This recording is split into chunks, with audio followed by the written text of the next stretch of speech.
Hello, good morning बच्चों। आज की क्लास कक्षा 6 के लिए मैथ से अभ्यास 10B। बच्चों, अब हम इस वीडियो में इसी अभ्यास के कुछ और प्रश्नों को भी करना सीखते हैं और अपना काम आसान बनाते हैं और ये भी समझते हैं कि इनका दैनिक जीवन में किस प्रकार प्रयोग होता है। तो चलिए शुरू करते हैं। वीडियो आपके लिए पार्ट 2 के रूप में।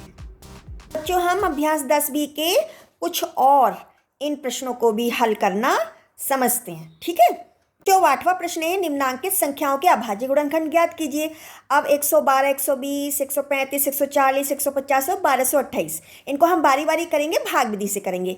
तो भाग मेरे संग संग आप रफ कॉपी में भी लगाते जाइए, है ना, तो आपको अभ्यास हो जाएगा। 2 पंजे 10, एक बचा, 2 छिंग 12, फिर से लगाओ। 2 दूनी 4, एक बचा, 2 अट्ठे 16, फिर से करो। 2 एकम 2, 2 चौक 8, फिर से करो। 2 सत्ते 14। अब इस 7 का और गुणनखंड नहीं हो सकता है। बच्चों, 112 के कौन से गुणनखंड मिल गए हमें? 2 गुणा 2 गुणा 2 गुणा 2 गुणा 7, ये इसके अभाज्य गुणनखंड हो गए। अब 120 का देख लो, है ना, इस 120 का देख लो।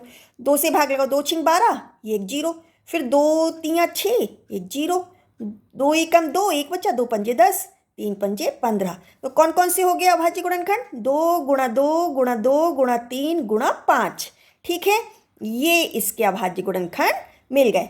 अब इस 135 को देखो, अब 5 है लास्ट में, तो 2 से तो जाएगा नहीं, 3 से जा सकता है, देखते हैं। 3 चौक 12, एक बचा, 3 पंजे 15। अब 3 एकम 3, एक बचा, 3 पंजे 15। अब 3 पंजे 15। अब 5 से तो ज़्यादा हो नहीं सकता ना गुणनखंड इसके आगे। तब कौन कौन से गुणनखंड मिल गए हमको?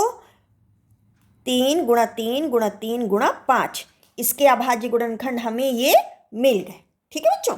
अब बच्चों 140 को देखो, इसका हमें अभाज्य गुणनखंड निकालने हैं, तो लास्ट में 0 है तो 2 से जाना चाहिए। 2 सत्ते 14, एक 0।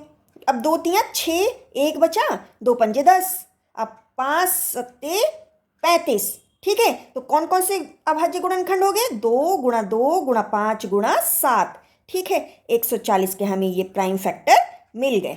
अब 150 का देख लो, लास्ट में 0 है तो 2 से करो पहले।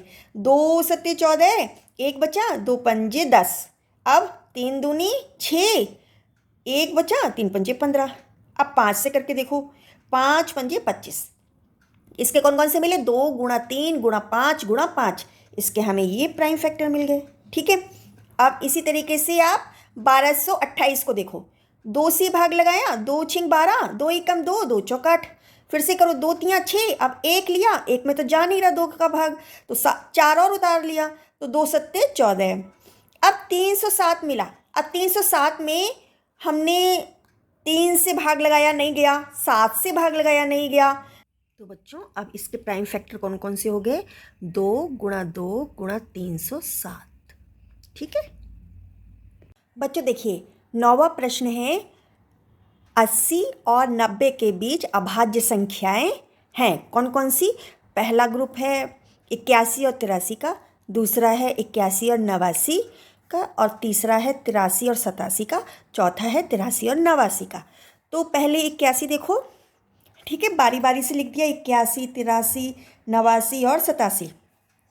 अब आप 81 क्या देखो कि ये किस टेबल में आता है? 9 के टेबल में आता है। 9 ने 81, इसका मतलब इसके गुणनखंड हो गए, है ना।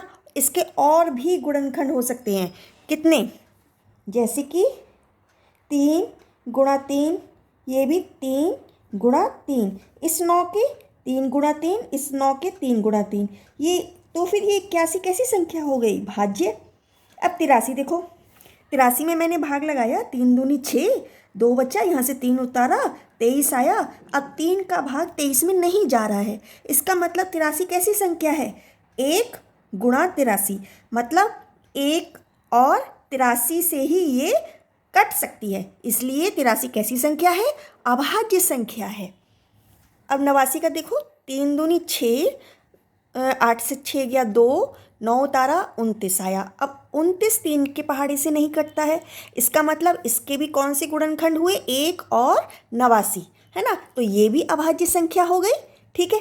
अब 87 देखो, 87 में जब 3 से भाग लगाया, 3 दूनी 6, 8 में से 6 गया 2, 7 उतारा 3 9 27। तो इसके गुणनखंड कौन से मिल गए?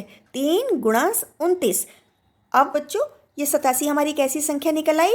भाज्य संख्या, क्योंकि इसके गुणनखंड हो गए 3 और 29। ठीक है। अब आप ऐसे देखो कि 83 अभाज्य है, 89 अभाज्य है, तो 83 और 89 किस ग्रुप में है? देखो 83 और 89 चौथे ग्रुप में है, तो इसका मतलब हमारा चौथा आंसर सही है। यही हमारी वो दो संख्याएं हैं जो अभाज्य संख्याएं मिली हैं 80 और 90 के बीच में। ठीक है बच्चों, आया समझ में? बच्चों 10वां प्रश्न है, रिक्त स्थानों की पूर्ति कीजिए। पहला है वे संख्याएं जिनके 2 या 2 से अधिक अपवर्तक होते हैं भाज्य संख्याएं कहलाती हैं। दूसरा है वे संख्याएं जिनके अपवर्तक 1 और स्वयं वह संख्या है अभाज्य संख्याएं कहलाती हैं। तीसरा है एक ना तो भाज्य और ना ही अभाज्य है। चौथा है एक संख्या के अपवर्त्य 7, 14, 21, 28, 35 हैं, वह संख्या 7 है। बच्चों आया समझ में? अब बच्चों यहाँ पर आपकी अभ्यास कंप्लीट होती है। कोई भी कन्फ्यूजन है तो कमेंट बॉक्स में ज़रूर लिखिए, मैं आंसर करूँगी। All the best.